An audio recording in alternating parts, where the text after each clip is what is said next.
அனைவருக்கும் வணக்கம். சமீபத்துல சரணாகதி அப்படிங்கிற ஒரு வீடியோ சேனல்ல பார்த்திருப்போம்.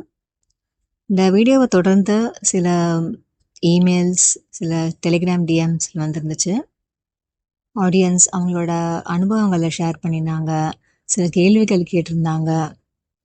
பொதுவா நெறைய பேரு ஷேர் பண்ண ஒரு விஷயம் என்ன அப்படின்னா, அந்த வீடியோல இருக்கிற மெசேஜ கேட்டு என்னமோ உள்ள இருந்து இனம் புரியாத ஒரு மகிழ்ச்சி. சில பேருக்கு கண் கலங்குச்சு. ரொம்ப டீப்பா கனெக்ட் ஆனேன் அந்த மெசேஜோட. என் குழப்பத்துக்கெல்லாம் ஒரு பதில் கிடைச்ச மாரி இருந்துச்சு. மனசு அந்த ஒரு பாரம் விலகின மாரி இருந்துச்சு. நமக்குள்ள இந்த அகங்காரம், ஈகோ, கர்மா, ஆணவம், மாயை இந்த திரைகள் எல்லாம் விலகி டைரக்டா நம்மளோட ஆன்மாலிருந்து நம்ம வெளிப்படும்போது, இயல்பா நம்ம இந்த சரணாகதி அப்படிங்கிற ஒரு ஸ்டேட், ஒரு நிலையில தான் நம்ம இருப்போம். ஸோ இந்த முழுமையான சரணாகதி அப்படிங்கிறது நம்ம எல்லாருக்குள்ளேயுமே இருக்கு. நம்ம எல்லாருக்குள்ளேயுமே ஆழமா இருக்கக்கூடிய ஒரு தன்மை தான். அந்த டீப் ட்ரூத், அந்த ஆழமான உண்மைய நம்ம எங்கேயோ ஒரு இடத்துல கேட்கும்போது, நம்ம ஒரிஜினலா யாரு? நம்ம உள்ளுக்குள்ள அந்த ஆன்மா தான் இல்லையா? மத்தது எல்லாமே திரைகள் தான். அந்த பொய்யான திரைகள்ல இருந்து நம்ம வாழ்ந்துட்டு இருக்கோமே தவிர, நம்ம உள்ளுக்குள்ள இப்பயும் அந்த ஆன்மா எல்லாத்தையும் பார்த்துட்டு தான் இருக்கு. அதோட தன்மைய நமக்கு ஞாபகப்படுத்துற மாரி இருக்கக்கூடிய மெசேஜஸ் கேட்கும்போது, அந்த இனம் புரியாத மகிழ்ச்சி, ஒரு ஆனந்த கண்ணீர், உண்மையிலே இதுதான் நான் அப்படின்னு நமக்கு சுட்டி காட்டுற ஒரு தருணம். Feeling like going back home அப்படின்னு சொல்லலாம். இதுதான் என் இடம், இதுதான் என் வீடு, இதுதான் நான். அப்படி ஒரு நிலையில நடக்கக்கூடியது தான் இந்த சரணாகதி. பொதுவா எல்லாரும் கேட்டிருந்த ஒரு கேள்வி என்ன அப்படின்னா, அந்த ஆரோட உவமைய பயன்படுத்தி சரணாகதி அப்படிங்கிறது என்னன்னு புரியுது. ஆனா அத நடைமுறை வாழ்க்கையில பின்பற்றணும் அப்படின்னா அது சாத்தியமே இல்லைன்னு தோணுது. எப்படி பண்றது அத? அப்படின்னு கேட்டிருந்தாங்க. முயற்சி எடுத்து பண்ணக்கூடிய ஒரு செயலா சரணாகதி அப்படிங்கிறது எனக்கு தெரியல. ஆனா நமக்குள்ள சில புரிதல் ஏற்படும்போது, நம்மளோட உண்மையான ஸ்வரூபத்த மறைக்கக்கூடிய இந்த பயம், பாதுகாப்பின்மை, கவலை போன்ற திரைகள் எல்லாம் விலகுச்சு அப்படின்னா, கடைசியா மீதி இருக்கக்கூடியது நம்மளோட அந்த ஒரிஜினல் ஸ்டேட் சரணாகதி தான். போன பதிவுல உவமையா மட்டும்தான் பார்த்தோம் சரணாகதிய. இந்த பதிவுல நடைமுறை வாழ்க்கையில இந்த கான்செப்ட பொருத்தி பார்க்கலாம். எது சரணாகதி, எது சரணாகதி இல்ல அப்படிங்கிறத பார்க்கலாம். இப்போ ஒருத்தவங்க ஒரு மேரத்தான் ஓடிட்டு இருக்காங்க. ஒரு 400 மீட்டர்ஸ் ரிலே. ரொம்ப கடினமா இருக்கு. ஆல்மோஸ்ட் அவங்களோட ஃபினிஷ் லைனுக்கு வந்துட்டாங்க. அந்த இடத்துல அவங்களால அதுக்கு மேல ஒரு ஸ்டெப் கூட எடுத்து வைக்க முடியல. அப்படியே அங்க நின்னுடுறாங்க. இதுக்கு மேல என்னால ஒண்ணும் பண்ண முடியாது. I give up. I surrender அப்படிங்கிற வார்த்தையை அவங்க யூஸ் பண்ணலாம். ஆனா அது நம்ம பேசிட்டு இருக்க இந்த சரணாகதியா அப்படின்னா இல்ல. அதாவது நான் எல்லா முயற்சி எடுத்து பார்த்துட்டேன். எதுவுமே ஒர்க் ஆகல. அதனால ஒரு விரக்தியில, கடவுளே நீ ஏதோ என் வாழ்க்கையை வச்சுட்டு பண்ணிட்டு போ. நான் உன்கிட்ட எல்லாத்தையும் விட்டுட்டேன். அப்படின்னு இதுக்கு மேல எதுவும் நம்மளால பண்ண முடியல அப்படிங்கிற சமயத்துல நம்ம கைவிடுற ஒரு விஷயம் சரணாகதி கிடையாது. நம்ம முயற்சியில இருந்து கைவிட்டுட்டோம். இந்த விரக்தி, இந்த ஹோப்லெஸ்னஸ் சரணாகதி இல்ல. இதுல குழப்பம் இல்லாம நம்ம நல்லா தெளிவா இதை புரிஞ்சுக்கணும். அப்ப சரணாகதியை எப்படி விளக்குறது? இதை பத்தி நினைக்கும் போது ஒரு வாழ்க்கை சம்பவம் எனக்கு ஞாபகத்துக்கு வருது. முதல் முறையா நான் நீச்சல் கத்துக்கிறதுக்காக ஒருத்தவங்க கிட்ட கேட்டேன். சின்ன வயசுல நீச்சல் கத்துக்கிட்டு நான் பழகல. ஸோ ஒரு வாட்டி இங்க ஃப்ளாரிடா பீச்சுக்கு போயிருந்தப்போ என் கூட இருந்தவங்க கிட்ட நீச்சல் கத்துக் கொடுக்க சொல்லி கேட்டேன். அவங்க என்ன சொன்னாங்கன்னா, நீச்சல் கத்துக் கொடுக்கறதுக்கு முன்னாடி ஃப்ளோட்டிங் மிதக்க கத்துக்கோங்க அப்படின்னு சொல்லிட்டு அந்த இடத்துல எப்படி மிதக்கணும் அப்படின்னு கத்துக் கொடுத்தாங்க. பொதுவா நிறைய பேருக்கு நீச்சல் ஈஸியா பண்ண வரும். நான் மிதக்கிறது ஒன்றும் அவங்க முயற்சியே பண்ணியிருக்க மாட்டாங்க. இல்லைன்னா முயற்சி பண்ணாலும் நீச்சலை கம்பேர் பண்ணும்போது அது கஷ்டமான விஷயம் அப்படிங்கிற மாதிரி தோணலாம்.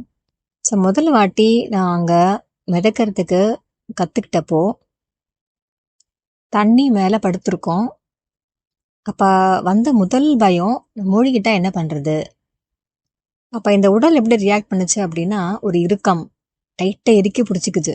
நம்ம மூழ்கிடக்கூடாது, நம்மளை பார்த்துக்கணும் அப்படின்ட்டு. எனக்கு கற்றுக் கொடுத்தவங்க சொன்னாங்க, கையும் காலும் அகட்டி விரிச்சு வச்சுக்கோங்க, தலையை மெதுவாக அப்படியே தண்ணிக்குள்ளே விடுங்க, உங்கள் காது முழுசாக தண்ணிக்குள்ளே நனையிற அளவுக்கு தலை வந்து தண்ணிக்குள்ளே இருக்கணும் அப்படின்னு சொன்னாங்க. இந்த ப்ராசஸ் எனக்கு அவ்வளோ பயமாக இருந்துச்சு, இந்த தலையை தண்ணிக்குள்ளே விடுறது. ஏன்னா ஏதோ ஒரு grip டைட்டாக நம்ம பிடிச்சிக்கிட்டு இருக்க மாதிரி ஒரு ஃபீலிங். தலை வந்து தண்ணிக்குள்ளே போகல அப்படின்னா, தலையை முழுசாக நம்ம தண்ணிக்குள்ளே விடுறோம் அப்படின்னா அது ஒரு லெட் கோ. அது எப்படி பண்ணுறதுன்னு தெரியல. எனக்கு கற்றுக் கொடுத்தவங்க அமைதியாக சிரிச்சிட்டு சொல்லிகிட்டே இருந்தாங்க, அப்படிதான் பயமாக இருக்கும், ஆனால் உன்னால் முடியும் பண்ணு அப்படின்னு சொல்லிகிட்டே இருந்தாங்க. அந்த பயத்தோட ஒரு போராட்டம், அந்த பயத்தில் மூச்சு வேகமாக போயிட்டு போயிட்டு வருது. அப்போ அவங்க சொன்னாங்க, நல்லா டீப்பாக இன்ஹேல் பண்ணிவிட்டு மூச்சு உள்வாங்கிட்டு ஹோல்ட் யுவர் பிரெத், மூச்சு அப்படியே உள்ளே நிறுத்திட்டு எக்ஸேல் பண்ணாமல் இரு அப்படின்னு சொன்னாங்க. அதே மாதிரி நான் இன்ஹேல் பண்ணிவிட்டு என் காதுகள் தண்ணியில் நனைகிற அளவுக்கு தலை உள்ளே போனதுக்கு அப்புறமா ஒரு மொமெண்ட் வந்துச்சு, அதுதான் டோட்டல் சரண்டர். நான் மூழ்க மாட்டேன், இந்த தண்ணி என்னை தாங்கி பிடிச்சிருக்கு அப்படின்ட்டு அந்த தண்ணி மேலே ஒரு நம்பிக்கை, ஃபெய்த். லேசாக சரணாகதினா என்ன அப்படின்ட்டு நான் உணர்ந்தது அந்த தருணத்தில் தான்.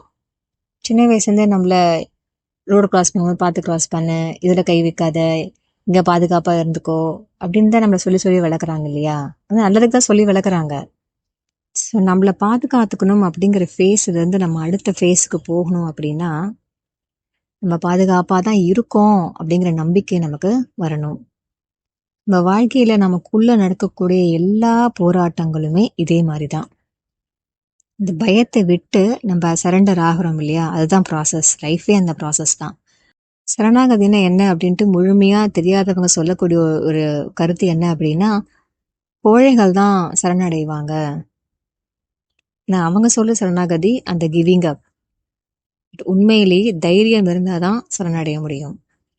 இந்த சரண்டர் அப்படிங்கிற உணர்வை அனுபவிக்கிறதுக்கு எல்லாருக்குமே நான் ரெக்கமெண்ட் பண்ணுறது, ஒரு ஸ்விம்மிங் பூல்லையோ இல்லை ஒரு பாதுகாப்பான இடத்துல ஃப்ளோட்டிங் ட்ரை பண்ணி பாருங்க. நமக்கு உள்ளே இருக்கக்கூடிய பயம் அதெல்லாம் ரிலீஸ் ஆகிறதுக்கு இது ரொம்ப நல்ல பயிற்சி. இப்போது பயம், இந்த பயத்துக்கு வரலாம். பயத்தை எப்படி எதிர்கொள்வது அப்படின்ட்டு ஒரு வீடியோ பார்த்துருப்போம். ஒருத்தவங்க இமெயிலில் கேட்டிருந்தாங்க, நம்ம எல்லாருக்குமே கவலை இருக்கும், ஏதோ ஒரு விஷயத்தை நினச்சி பயம் இருக்கும், இங்கே பயப்படாதீங்க, let go of the fear, trust பண்ணுங்க, கடவுள் எல்லாத்தையும் பார்த்துப்பாரு அப்படின்னு நம்புங்க அப்படின்னு எவ்வளோதான் ஒருத்தவங்க சொன்னாலுமே கூட அதை ப்ராக்டிஸ் பண்ணுறதுக்கு நமக்குன்னு ஒரு சந்தர்ப்பம் வரும்போது நம்மள அறியாமலே, அதாவது நம்மளோட கட்டுப்பாட்டுக்கும் மீறின ஒரு பயம் வரதான் செய்யுது. அதுக்கு என்ன பண்ணணும் அப்படின்னு கேட்டிருந்தாங்க. இந்த சரணாகதி அப்படிங்கிற நிலையிலேருந்து பார்க்கும்போது பயம் அப்படிங்கிற ஒரு விஷயமே இல்லை. சின்ன வயசில் இருக்கும்போது பாத்ரூம்குள்ளே ஒரு கற்பாம்பூச்சி இருந்துச்சுன்னா பாத்ரூம்குள்ளேயே போக மாட்டேன். அதே மாதிரி பக்கத்து ரூமில் லைட் இல்லை, நைட்டில் இருட்டாக இருக்குது அப்படின்னா அந்த இருட்டு ரூம்குள்ளே போக மாட்டேன். இந்த கற்பாம்பூச்சி ஒன்றும் பண்ணாது போ அப்படின்னு யாராவது சொன்னால் கூட போக மாட்டேன். அந்த இருட்டு ரூமில் ஆபத்து இருக்குது அப்படின்ட்டுலாம் யாருமே சொல்லலை, இருந்தாலும் உள்ளேருந்து ஒரு பயம். இதை பார்க்குற பெரியவங்களுக்கு வேடிக்கையே தான் தோணும். கரப்பாம்பூச்சியோ இருட்டோ உண்மையிலே நமக்கு எந்த ஆபத்தையும் கொடுக்காது அப்படின்னு நமக்கு தெரியும் பெருசானதுக்கு அப்புறமா. ஆனால் சின்ன வயசில் அது ஒரு பெரிய பயமாக இருந்திருக்கு. நம்ம சந்திக்கக்கூடிய நிறைய வாழ்க்கை சம்பவங்களும் அதே மாதிரி தான். கையில் காசு இல்லை, பேங்க் பேலன்ஸும் ஒரு 100 ரூபாய் தான் இருக்குது. அது நினைக்கும் போது ஒரு வேவ் ஆஃப் ஃபியர், பயம் வந்து நம்மளை சூழ்ந்துக்குது. என்ன பண்ண போகிறோம் அப்படின்ட்டு.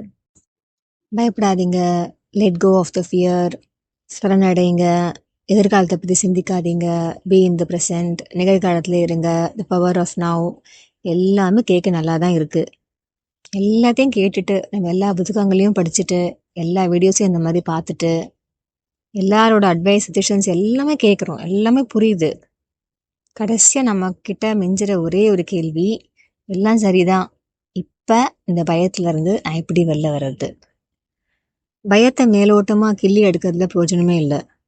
அதோட வேர் ரூட்டில் போயிட்டு அதை எடுத்தால் மட்டும்தான் அது மறுபடியும் சர்ஃபேஸ்க்கு வராமல் இருக்கும். அப்படி அந்த பயத்தோட வேர் எங்கே இருக்குது அப்படின்னா நம்மளோட நம்பிக்கைகளுக்குள்ளே இருக்குது, நம்ம பிலீவ்ஸ்.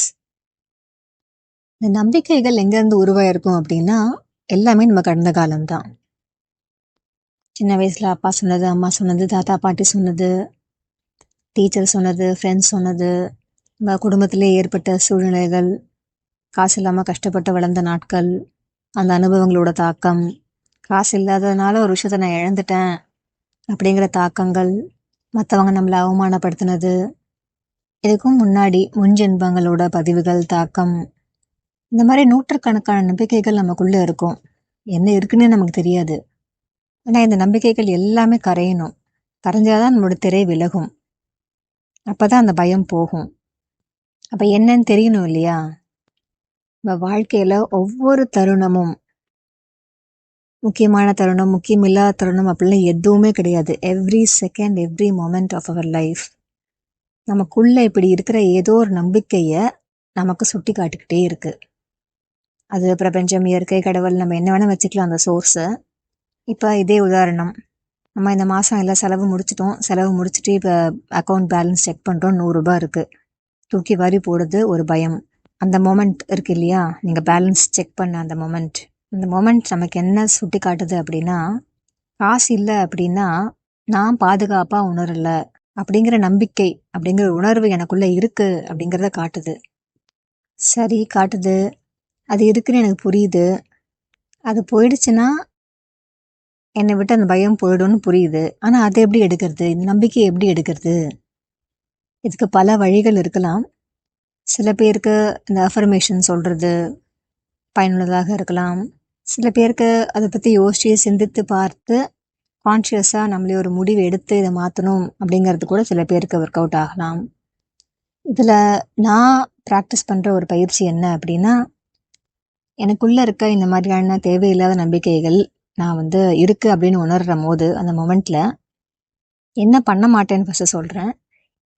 இது வேண்டாம், எனக்கு தேவையில்லாதது, இது எப்படியாவது எனக்குள்ளே இருந்து விலக்கிடணும், என்ன நானே மாற்றிக்கணும், இப்படிங்கிற சிந்தனைக்குள்ளே போக மாட்டேன்.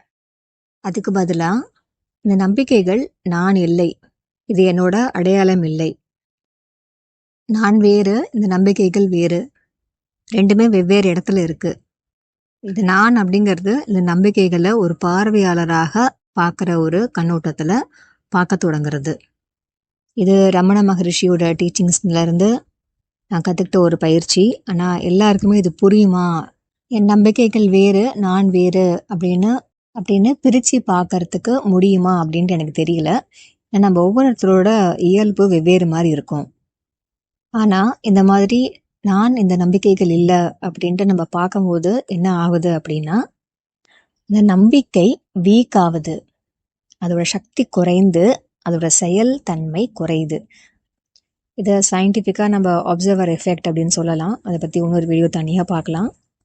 சுருக்கமாக, எந்த விஷயத்த நம்ம கவனிக்கிறோமோ, நம்மளோட ஃபோக்கஸ் எங்கே போகுதோ அந்த விஷயத்து மேலே நம்ம ஒரு தாக்கத்தை ஏற்படுத்துகிறோம். நம்ம கவனிக்கிறதுக்கு முன்னாடியும் நம்ம கவனிக்கிற அப்பையும் அந்த விஷயம் ஒரே மாதிரி நடந்துக்கிறது கிடையாது. இப்போ குவாண்டம் ஃபிசிக்ஸ் லெவலில் அந்த டபுள் ஸ்லிட் எக்ஸ்பெரிமெண்ட் நம்மளும் இதுக்கு முன்னாடி ஒரு வீடியோவில் பார்த்துருப்போம். அதில் இதை எலக்ட்ரான்ஸ், ஃபோட்டான்ஸ் லெவலில் நம்ம புரிஞ்சுக்கிட்டாலும் இது அப்படியே மேக்ரோகாசம் லெவலில் அப்ளை பண்ணும் போது ஒவ்வொரு தருணத்துலேயும் நம்ம கவனம் எது மேலே போதோ அது தன்னோட செயல்பாட்டில் ஒரு மாறுபாட்டை அனுபவிக்குது. நம்ம வாழ்க்கையில் அடுத்த தருணத்தில் நம்ம வீட்டில் இருக்கவங்க ஏதோ ஒரு வார்த்தையை நம்மக்கிட்ட சொல்கிறாங்க, நமக்கு அது கோவத்தை ட்ரிகர் பண்ணுது. அதுக்கு பின்னாடியும் நம்ம ஆழ் மனசுக்குள்ளே ஒரு நம்பிக்கை இருக்கும். உதாரணத்துக்கு, ஏதோ ஒரு வேலையை நம்ம சரியாக செஞ்சு முடிக்கலை அப்படின்னு சொல்கிறாங்க. நம்ம ஆழ் மனசில் நமக்குள்ளேயே அந்த குற்ற உணர்வு இருக்கும், நம்ம அதை சரியாக செஞ்சு முடிக்கலை அப்படின்ட்டு. அது தூங்கின நிலைமையில், டார்மன் ஸ்டேட்டில் இருக்குது. அது நமக்குள்ளே இருக்குது அப்படின்ட்டு நமக்கு புரிய வைக்கணும் இல்லையா, அது சர்ஃபேஸ்க்கு வரணும். அப்போ அதுக்கு ஏதோ ஒரு சுச்சுவேஷன் அமையணும் இல்லையா, அப்போ தான் அது சர்ஃபேஸ்க்கு வரும். அப்போ அவங்க மனைவி சொல்கிறாங்க, கோவத்தோடு சொல்கிறாங்க, நீங்கள் அந்த வேலையை சரியாக செஞ்சு முடிக்கலை அப்படின்ட்டு.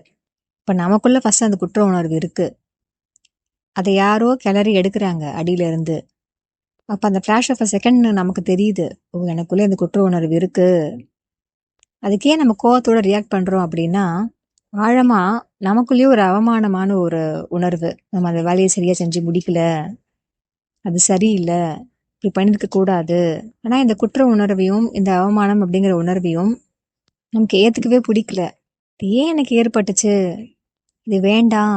அந்த அதிருப்தி இதெல்லாம் தான் கோவமா வெளியில வருது. இத்தனை விஷயமும் ஒரு நொடியில நடக்குது நமக்குள்ள ப்ராசஸ். நமக்கு ஆனா அது தெரியறது இல்ல கான்ஷியஸ் மைண்டுக்கு. நம்ம இதெல்லாம் கான்ஷியஸா சிந்திச்சு பார்க்கல. ஆனா அந்த ஒரு நொடியில நம்ம ரியாக்ட் பண்ணி கோவப்படுறதுக்கு பின்னாடி இத்தனை ப்ராசஸும் இருக்கு உள்ள.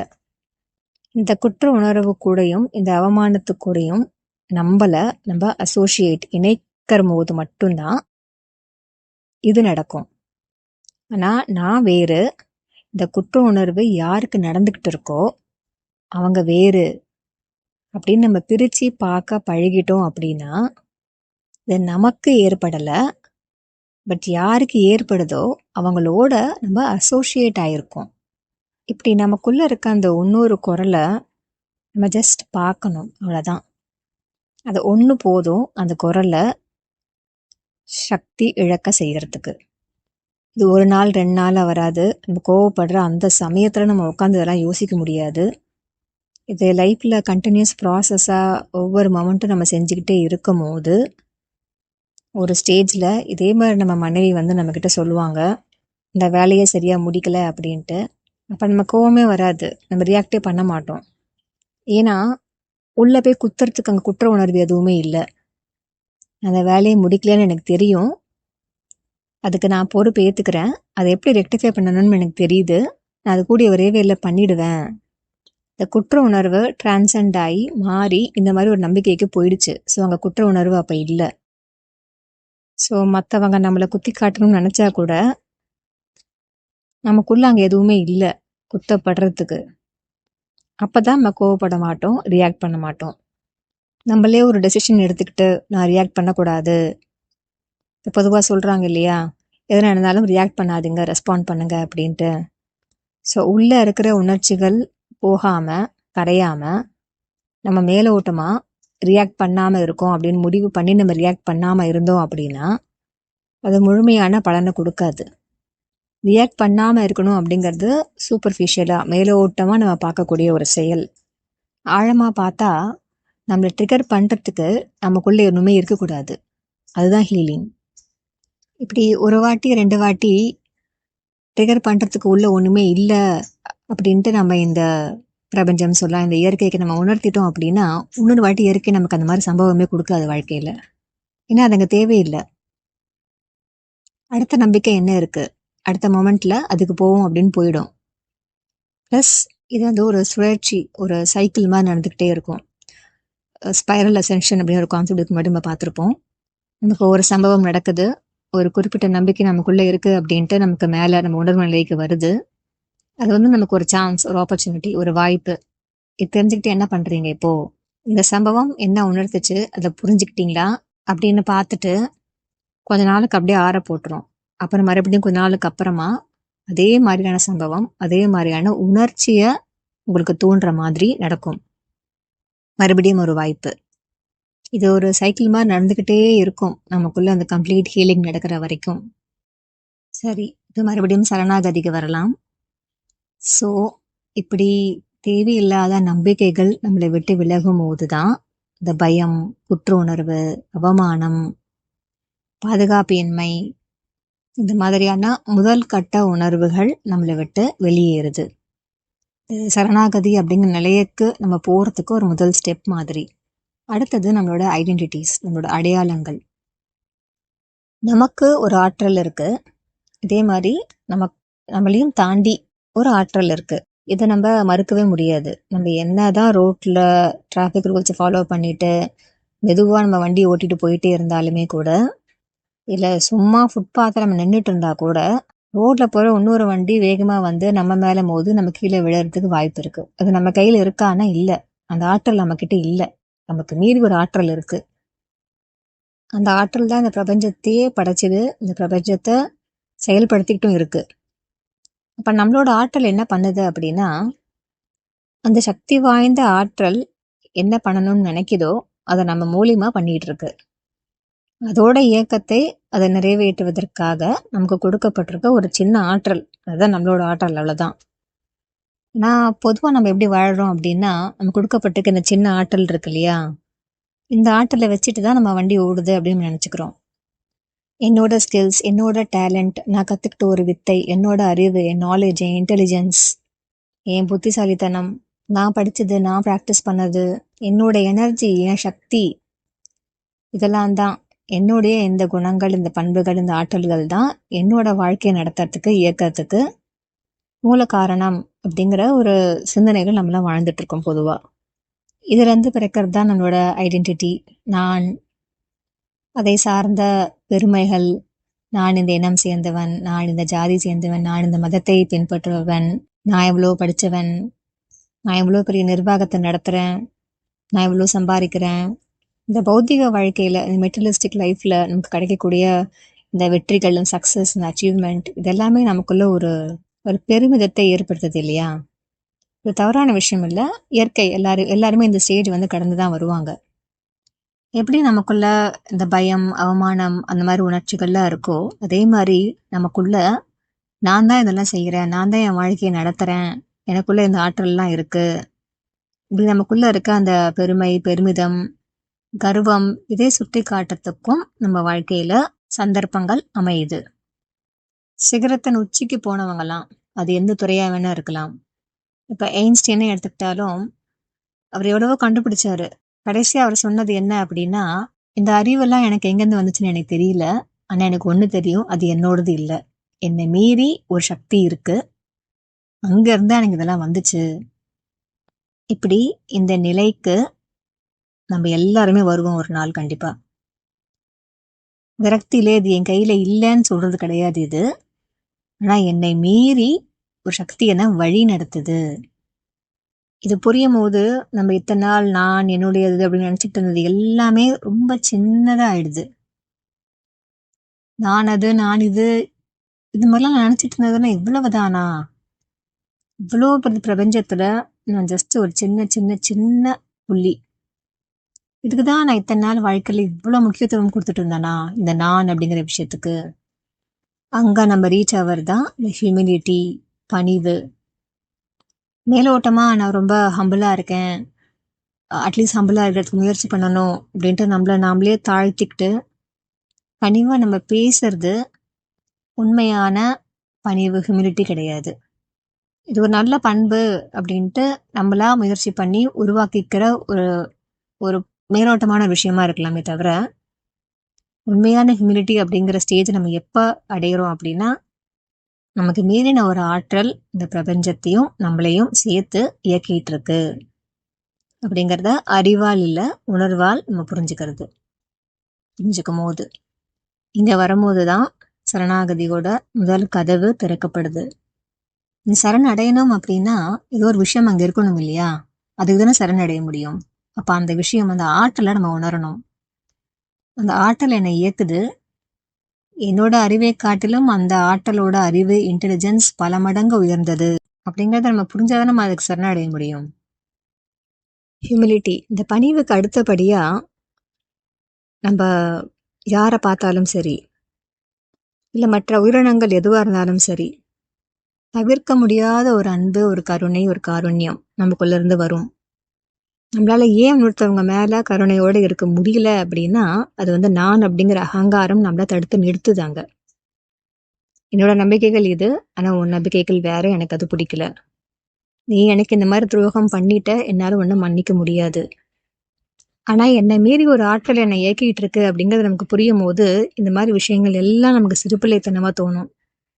நம்மளோட கவனம், நம்ம பிடிப்பு இது மேல போகாது. என்னை இயக்குற அதே ஆற்றல் தான் உன்னையும் இயக்குது. உன்னை விட எந்த விஷயத்திலையும் நான் உயர்ந்தவனும் கிடையாது, நீ தாழ்ந்தவனும் கிடையாது. இந்த விஷயம் எனக்கு சோகத்தை கொடுக்கும், எனக்கு துன்பத்தை கொடுக்கும் அப்படின்னா, அது உனக்கும் சோகத்தை கொடுக்கும், உனக்கும் துன்பத்தை கொடுக்கும். எனக்கு இது வேண்டாம் நான் நினைச்சேன்னா, உனக்கும் இது வேண்டாம் தான் நான் நினைப்பேன். நம்ம மேலோட்டமா அன்பா இருங்க, பொறுமையா இருங்க, கருணையோட இருங்க மற்ற எல்லா உயிரினங்களுக்குள்ளேயும், மற்ற எல்லா நபர்கள்கிட்டையும் அப்படின்னு நம்ம சொல்லும் போது, நம்ம இருக்க முயற்சி பண்றோம், இருந்தாலும் அது ஒரு செயற்கை தன்மை இருக்கும். நம்ம முயற்சியே பண்ணாம நம்ம கருணையா இருக்கிறோம், அதுவே நம்மளோட தன்மையா எப்ப மாறுது அப்படின்னா, முதல் ஸ்டெப் வந்து ஹியூமிலிட்டி. நமக்கு மேல ஒரு ஆற்றல் இருக்கு, அப்படிங்கிறத நம்ம புரிஞ்சுக்க ஆரம்பிக்கிற போது. ஸோ சரணாகதிக்கு 2வது வாயில், 2வது கதவு அன்பு, கருணை, காருண்யம். லா ஆஃப் ஒன் கான்செப்டில் அந்த சர்வீஸ் டு அதர்ஸ் நம்ம பார்த்துருப்போம் நிறையா.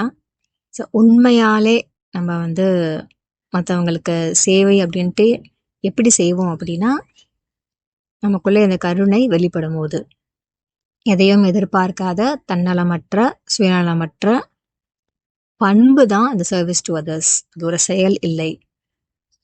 ஸோ ஹியூமிலிட்டி, பணிவு, அன்பு, லவ். அதுக்கு அடுத்தது 3வது வாயில் சரணாகதி அடையறதுக்கு ஃபெய்த், நம்பிக்கை. மகாபாரதத்துல சூதாட்டம் நடந்து முடிஞ்சதுக்கு அப்புறமா துச்சாதனன் திரௌபதியோட சேலையை உருவிட்டு இருக்கும் போது, முதல்ல திரௌபதி அவங்க சேலையை இறுக்கமா பிடிச்சிட்டு இருப்பாங்களாம். இறுக்கமா பிடிச்சிட்டு, அண்ணா என்னை காப்பாத்து அப்படின்னு கிருஷ்ணரை கூப்பிடுவாங்க. அப்ப அண்ணா கிருஷ்ணர் பார்த்துட்டு இருப்பாரு, எந்த உதவியும் செய்ய மாட்டாரு. ஒரு கட்டத்துல திரௌபதி அவங்க சேலையை இறுக்கமா பிடிச்சிட்டு இருந்ததை விட்டுட்டு அவங்க கையை மேல தூக்கிடுவாங்களாம். அந்த ஸ்டேஜ் தான் சரணாகதி. அதுக்கப்புறம் தான் கிருஷ்ணர் இழுக்க இழுக்க நிறைவே ஆகாத ஒரு சேலையை திரௌபதிக்கு அனுப்புவார். நம்ம எவ்வளோதான் கோயிலுக்கு போகிறோம், இல்லை வீட்டில் சாமி கும்பிடுறோம், அபிஷேகம் பண்ணுறோம், அர்ச்சனை, ஆராதனை, இந்த ரிச்சுவல்ஸ் எல்லாம் பண்ணுறோம். சாமிக்கு விரதம் இருக்கிறோம், எள்ளு விளக்கு ஏற்றுறோம், கோயிலுக்கு போய் உண்டியில் காசு கொட்டுறோம், ஸ்லோகம் படிக்கிறோம். இது எல்லாத்தையும் பர்ஃபெக்டாக நம்ம எவ்வளோ பண்ணாலும் சரி, இல்லை இதில் எதுவுமே நம்ம பண்ணலாலும் சரி, கடவுள் மேலே நமக்கு எந்த அளவுக்கு நம்பிக்கை இருக்குது, how much faith do you have on God? அந்த நம்பிக்கை, அந்த ஃபெய்த்துக்கு மட்டும்தான் கடவுள் நமக்கு ரெஸ்பாண்ட் பண்ணுறது. பரமஹன்ச யோகானந்தரோட ஒரு யோகியின் சுயசரிதம் புத்தகத்தில் 2 கதைகள் ஞாபகம் வருது. ஒரு சம்பவத்தில் யோகானந்தர் அவரோட நண்பரோட சேர்ந்து அவங்க அண்ணா வீட்டுக்கு போயிருப்பாங்க. அவங்க அண்ணா அப்போ ஆக்ராவில் இருப்பார். ஒரு அண்ணாவும் இவரும் பேசிகிட்டு இருக்கும் போது, இவர் இந்த மாதிரி கடவுளை கண்மூடித்தனமாக நம்புறாரு. யாரு? யோகானந்தர். ஆனால் கடவுள் எப்படி காப்பாற்றும், கடவுள் நமக்கு வந்து காசு கொடுக்குமா, நம்ம உழைச்சா தானே காசு அப்படின்னு பேசிகிட்டு இருக்கும்போது, ஒரு 2 பேரும் ஒரு சவால், ஒரு ஒப்பந்தம் பண்ணிப்பாங்க. அதாவது யோகானந்தரும் அவர் ஃப்ரெண்டும் ஆக்ராலேருந்து பிருந்தாவனுக்கு போயிட்டு, பிருந்தாவனத்தில் கிருஷ்ணர் வாழ்ந்த இடத்தெல்லாம் சுற்றி பார்த்துட்டு, எப்படின்னா கையில் ₹1 கூட காசு எடுத்துகிட்டு போகக்கூடாது. இங்கேருந்து ட்ரெயினில் போகிறதுக்கு டிக்கெட் மட்டும் எடுத்து கொடுப்பாரு அவங்க அண்ணா. மீதி காசு எதுவும் எடுத்துகிட்டு போகக்கூடாது. ஆனால் யார்கிட்டையும் போயிட்டு இந்த மாதிரி ஒரு ஒப்பந்தம் போட்டிருக்கோம் அப்படின்னு சொல்லி காசு கேட்கக்கூடாது, பிச்சை எடுக்கக்கூடாது, திருடக்கூடாது, நல்லா சாப்பிட்டுட்டு வரணும், சுற்றி பார்த்துட்டு வரணும். இதெல்லாம் முடிச்சுட்டு நைட்டு 12 மணிக்குள்ளே வீடு திரும்பிடணும். கடவுள் இதை செய்கிறாரான்னு பார்க்கலாம் அப்படின்ட்டு ஒரு சேலஞ்ச் கொடுப்பார் அவங்க அண்ணா. யோகானந்தர் உடனே அந்த சவால் எடுத்துப்பார். கடவுள் மேலே எனக்கு நம்பிக்கை இருக்குது, நான் வாடுறது கடவுளோட அருளால், கடவுளோட ஆற்றல்னால அப்படின்னு சொல்லிட்டு, எந்த பயம், ஒரு சின்ன கலக்கம், தடுமாற்றம், நடுக்கம் எதுவுமே இல்லாமல் அவர் நண்பரோட கிளம்புவார். அவர் நண்பருக்கு பயம், உள்ளுக்குள்ள நடுங்கும். ஆனால் யோகானந்தர் கூட்டிகிட்டு போவார். இங்கே போய் இறங்கின உடனே பிருந்தாவனில் அங்கே இருக்கக்கூடிய ஒரு ராயல் பேலஸ், ஒரு அரண்மனையிலிருந்து கிருஷ்ணர் பக்தை ஒருத்தவங்க, அந்த ராணி சில பேரை விருந்துக்காக கூப்பிட்டுருப்பாங்க. ஆனால் அந்த விருந்துக்கு கூப்பிட்டுருந்தவங்க வர முடியல அப்படிங்கிறதுக்காக ராணியோட ஆட்கள் 2 பேர் இவங்க 2 பேரையும் பார்த்துட்டு இவங்களை கையோட அந்த அரண்மனை கூட்டிகிட்டு போயிட்டு விருந்தளிப்பாங்க. வாழ்க்கையில் முதல் வாட்டி அந்த மாதிரி அத்தனை உணவு ஐட்டங்கள் அவரை பார்த்தது கூட இல்லை அப்படின்னு சொல்லுவார் யோகானந்தர். அங்கே சாப்பிட்டு வெளில வந்ததுக்கு அப்புறமா இதே மாதிரி இன்னொருத்தர் ரோட்ல பார்த்துட்டு இவங்களை பார்த்துட்டு அவரோட கிருஷ்ணர் பக்தர், அவரோட தியானத்துல யோகானந்தரோட முகம் அவருக்கு தெரிஞ்சுது அப்படின்னு சொல்லிட்டு அவங்க 2 பேரையும் ஒரு வண்டியை வர வச்சு ஊரெல்லாம் சுற்றி காமிச்சிட்டு உங்களுக்கு ஸ்வீட் வாங்கி கொடுத்து கையில் பணமும் கொடுத்து திரும்பி ஊருக்கு போகிறதுக்கு டிக்கெட்டும் எடுத்து கொடுப்பாரு. ஒப்பந்தம்படி நைட்டு 12 மணிக்குள்ள வீட்டுக்கு போயிடுறாங்க. இந்த சம்பவத்தை கேட்ட ஆச்சரியத்தில் அவங்களோட அண்ணா முதல் வாட்டி கடவுளோட சக்தியை ஒத்துக்கிட்டு அன்னைக்கு நைட்டே யோகானந்தர்கிட்ட கிரியா யோகா இனிஷியேஷன் வாங்குறாரு. இது எப்படி சாத்தியமாச்சு? அந்த அளவுக்கு யோகானந்தருக்கு கடவுள் மேல நம்பிக்கை, ஃபெய்த். இந்த ஸ்டேஜ்க்கு நம்ம வர அந்த பயணத்திலேயே நம்மளோட கர்மா, நம்மளை சுற்றி இருக்க மாயை, நம்ம அகங்காரத்தோட ஆணவம் இதெல்லாம் விலகி இருக்கும். நம்ம நம்பிக்கைகள், பயம், நம்ம அடையாளங்கள் இதெல்லாம் விலகி இருக்கும். இதெல்லாம் விலகுனாதான் நமக்குள்ள இந்த ஹியூமிலிட்டி, இந்த ஃபெய்த் இதெல்லாம் வரும். இதெல்லாம் விலகுச்சுன்னா அங்க மீதி இருக்கிறது என்ன? நம்மளோட ஒரிஜினல் அந்த ஆன்மாவோட தன்மை மட்டும்தான். இந்த ஆன்மாவே கடவுளோட ஒரு பார்ட், ஒரு துளி தானே. அதோட இயல்பே இந்த சரணாகதி அப்படிங்கிற ஒரு நிலையில இருக்கிறது.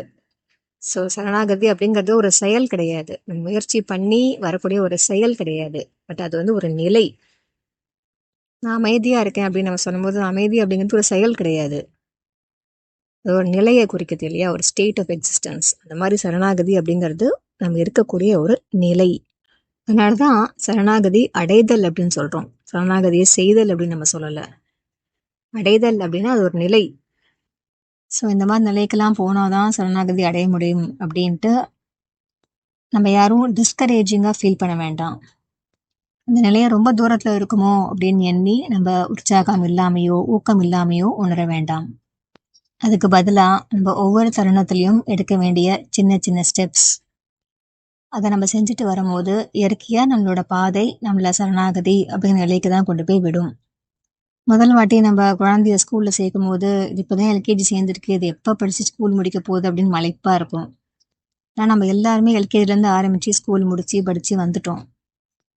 அதனால நீங்க நானுன்ட்டு இல்லை, எல்லாருமே இந்த நிலைக்கு கண்டிப்பாக வருவோம். அந்த நம்பிக்கையுடன் இயற்கையை தேடி நம் பயணங்கள் அனைத்தும் இனிதாக அமைய வாழ்த்துக்கள். நன்றி, வணக்கம்.